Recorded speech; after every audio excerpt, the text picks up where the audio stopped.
So, if you've been following us for a while, you know that we garden outside in our yard in raised beds, and we also garden at a greenhouse.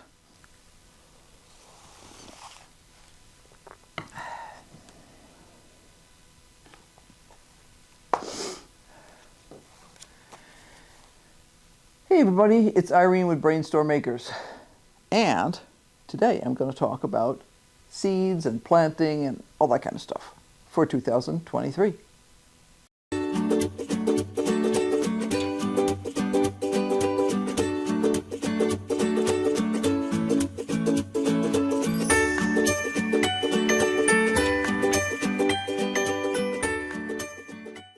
So, if you've been following us for a while, you know that we garden outside in our yard in raised beds, and we also garden at a greenhouse.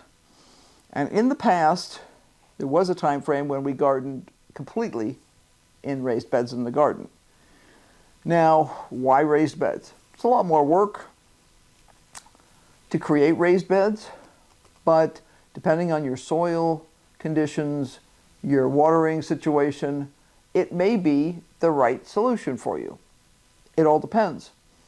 I have had, until I got here, 50-50 between raised beds and in the ground beds.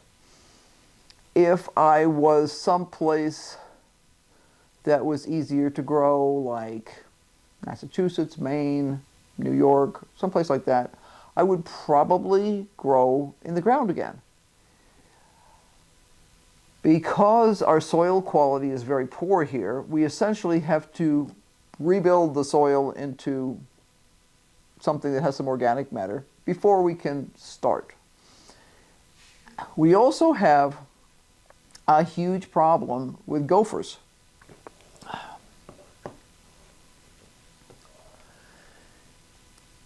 Gophers are an absolute huge problem here.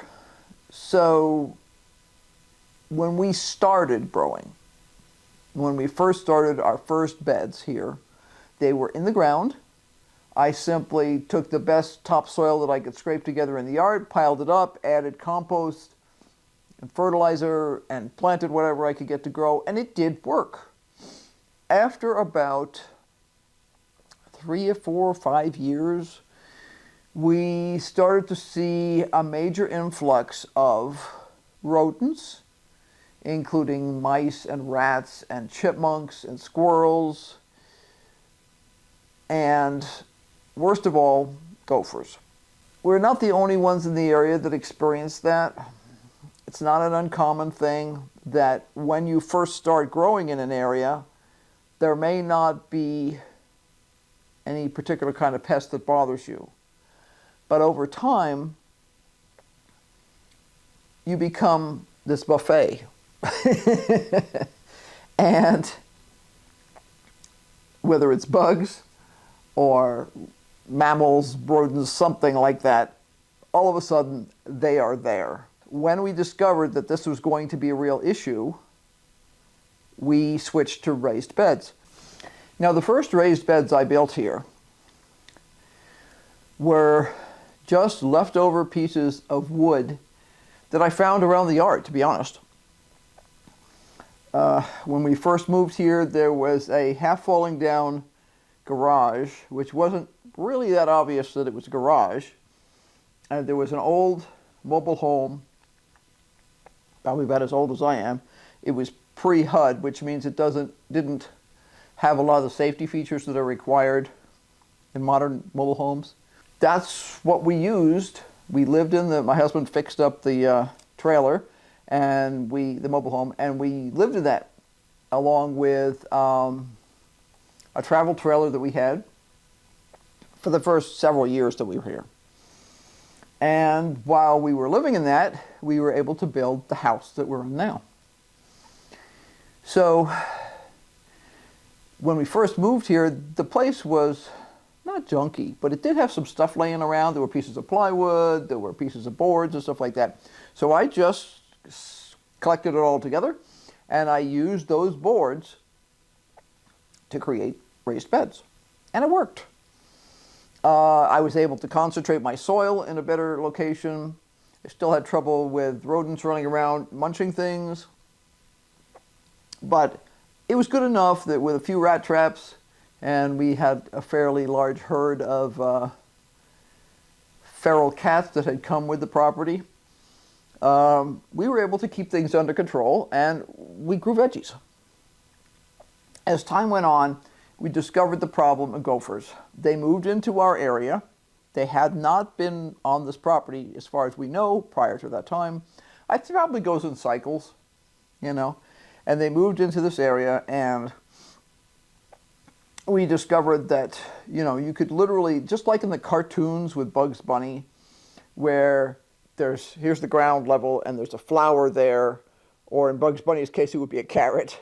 And the carrot would be sitting there, and he'd watch the thing go like this, and then it would go floop, and his carrot would be gone. We could literally watch the gophers doing that here. So we decided we had to come with a better solution, and that solution was raised beds that were made out of old stacked concrete blocks, and that had hardware cloth in the bottom, so that the gophers couldn't come up underneath them. And over time, we developed a couple of new things, and there's a bunch of videos that we've done about that over the time. But basically, we use what we call armored raised beds. You can't get in from the bottom because there's hardware cloth down there. The sides are made of cement blocks, and it does not prevent things from eating the tops, but it protects the roots. So a few years ago, 3, 4 now, we built ourselves a greenhouse. And we actually used the plans and some supplies from Johnny Select Seeds in Maine. They have their plans for free online. And we bought one of the benders that they sell. There are multiple companies out there that sell benders. And all a bender is it's actually a form that you use to bend the metal pipe that is used as the top rail for chain link fence. So this is not wimpy stuff. This is not electrical conduit. This is not PVC. This is the top rails from chain link fence. And you bend them using a pry bar and this bender form, and you create the greenhouse. And we love our greenhouse. We finished it originally, I want to say, like I say, about 4 or 5 years ago, in the middle of the winter, as I recall, and immediately started using it. Initially, we started using it mostly for plant starts. So instead of having to set up portable tables in my dining room and figure out all kinds of ways to rig up things that, you know, the cat couldn't get into and the dog couldn't get into, and if it leaked, it wouldn't mess up the house. We're fortunate here to have a stone floor, so it's less of a problem than if we were in a house that had, say, wooden floors or something like that. But it was still kind of a pain, and being able to switch an awful lot of that to the greenhouse was a big breakthrough for us. It meant that instead of having to do 1 tray at a time or 2 trays at a time of seedlings, and gee, when you pot them up, what do you do with them, especially if it turns out to be, you got a cold spell and you can't put them out yet, ooh, all that kind of stuff. Now we had a greenhouse we could work with. As things got more complicated in the last few years, we decided we would try to grow more and more of our own veggies and fruit. Now, fruit has always been a major problem for us here. We planted an orchard not long after we moved in, and basically over the course of these years, the gophers have destroyed all but 1 tree. So last time I looked, there was still 1 tree alive. And my goal is to do something about that. I would like to still have an orchard. Now, the problem is we've lost like 8 years of our lives in terms of an orchard. We had bought at the time the largest trees that we could afford. Most of them came from Stark Brothers. And we had apples, pears, cherries, peaches. We also had blackberries, raspberries, I think that's it. And we have now, after all these years, one peach tree left.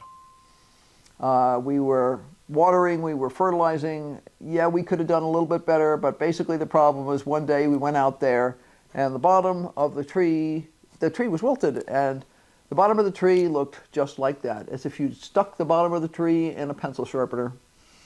And when you picked it up, all the roots had been gnawed off, just like a beaver will gnaw through a tree. Well, gophers will gnaw through a tree too, and they had killed the tree. And there was nothing that we could figure out at the time to do to make a difference. And over the years, they killed just about everything, except, like I said, one peach tree. We had one peach tree alive still as of this past fall. So we have some thoughts on that, and we haven't exactly decided what we're going to do. The yard itself, I was able to keep the gophers out of the beds by having armored beds. And then it was just a matter of controlling the rodents. So I had rat traps and mice traps, mouse traps, and all that kind of stuff. And I don't use poison because I have always had cats around. We had feral cats when we moved here that came with the property. And about, I don't know, maybe 14 years ago, there was a flush of bubonic plague in the area, and cats are very susceptible to bubonic plague. And basically the entire feral population, or pretty close to it, died. So this was great for the rodents because all of a sudden there was nothing there eating them. It totally changed the way things were here. It was just bizarre how much it changed things. But I could still run rat traps and mouse traps and control the rodents enough to run an outside garden.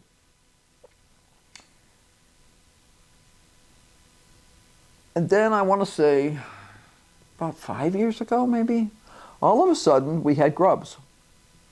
And I got my books out, and then I went online and I checked, and I think it was the University of Wisconsin's website had a really good article on grubs, and I was able to identify exactly what the kind of grub was, and it's a type of June bug grub, a larva, and they ate probably 2/3 of our potatoes. And, you know, I mean, they're underground, so you don't even really know something's going wrong until all of a sudden you go to dig up your potatoes and you get half a potato and the rest of it's all yucky because the grub ate it. So we've been through a cycle of various issues, and a couple of years ago we had, when the whole COVID thing started and it was hard to get food here, good quality food. I mean, I'll be honest, we're picky. We have standards.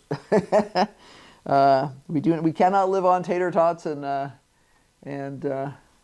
things like that. Fish sticks alone. Yes, man does not live by tater tots and fish sticks alone. We actually like vegetables. We like fresh vegetables. We like to know where they come from when we can.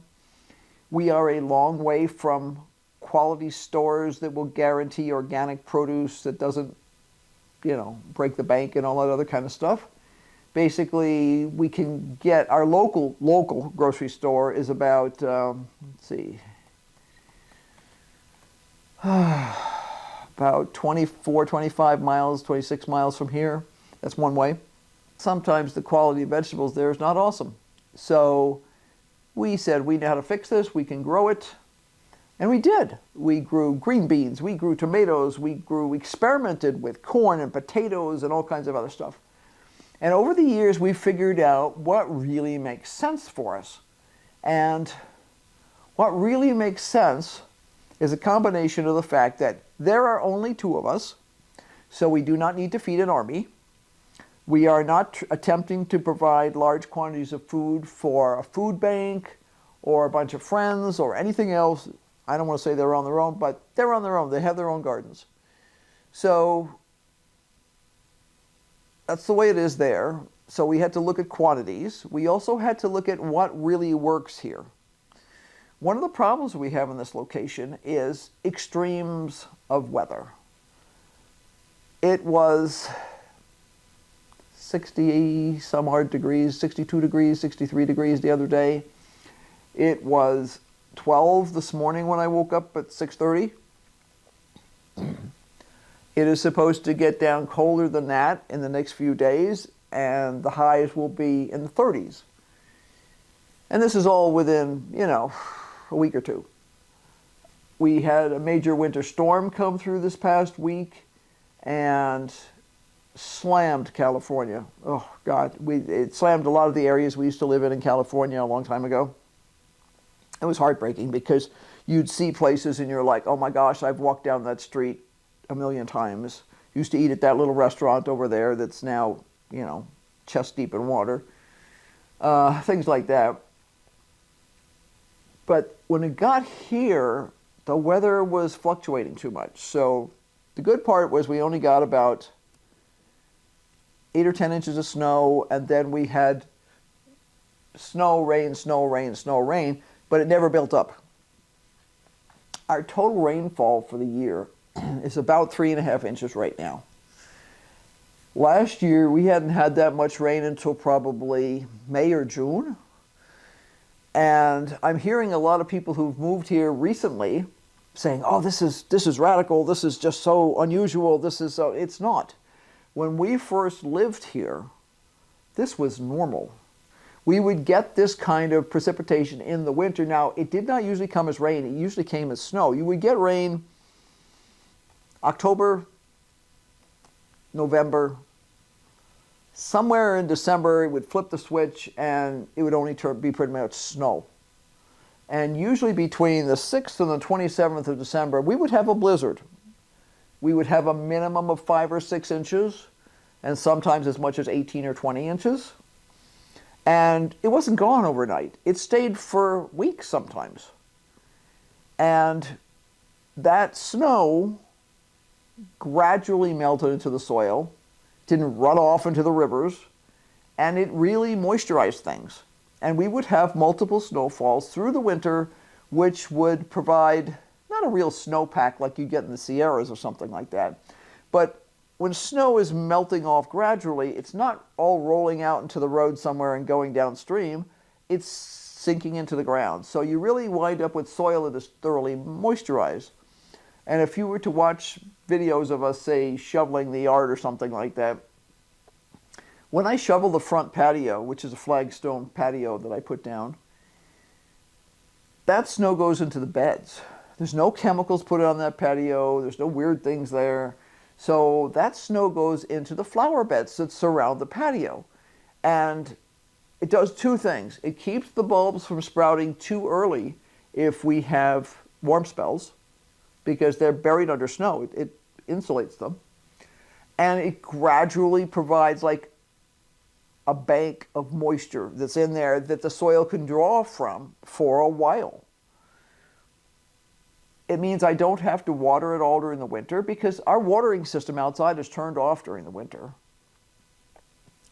Most of it's buried deep enough so that it won't break. Some of it isn't. That's shut off earlier. Some of our irrigation is more shallow, so it's not safe from freezing. But our deeper pipes are okay. But we just shut that whole thing off during the winter so we just don't have to worry about it. So if I want to water out in the yard, I have to haul a hose from someplace or drag water. If I have water from the kitchen, I will throw it out on specific plants and pots and stuff sometimes. This time of year, when we're getting quote-unquote normal weather, I don't need to do that. I've been throwing snow on this stuff. So the center bed gets water every time I clean out the bird bath, because I throw the old water in the center bed, and then I fill the bird bath. Okay, the bird bath I check every single day, and sometimes fill it more than one time a day, depending on what birds are around. Because the most precious thing to birds in the wintertime and in the desert is water. And if you're willing to put some effort into some water, you will see all kinds of cool birds. This year, because we've once again been reassessing, we reassess every year. We went kind of super gung-ho a couple of years ago, right about the time the pandemic started, and we grew just absolute tons of vegetables. We grew things we had not grown before, like broccoli. Had I grown kohlrabi before that? I think I may have grown some kohlrabi before that. But we did a lot of cabbage plants. So we did cabbage, we did pak choi, we did kohlrabi, we did several different kinds of broccoli. We did unsuccessfully, well, partially unsuccessfully, Brussels sprouts. We did radishes, which are also in the brassica family. Just tons and tons of different kinds of things in the cabbage family. Brassicas are the cabbage family, in case you're wondering. I tend to switch back and forth sometimes without thinking about it.